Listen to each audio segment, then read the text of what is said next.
Tense quiz number 3.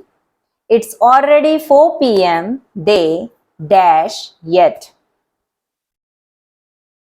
have not arrived yet.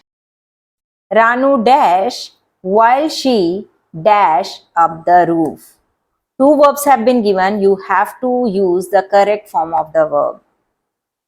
Ranu slipped while she was climbing up the roof.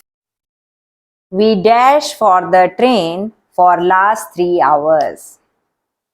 We have been waiting for the train for last 3 hours. They dash football for half an hour when it started to rain. This is your homework. Do let me know your answer in the comment section. Friends, यदि आप correct English बोलना चाहते हैं then please join our 5-day workshop.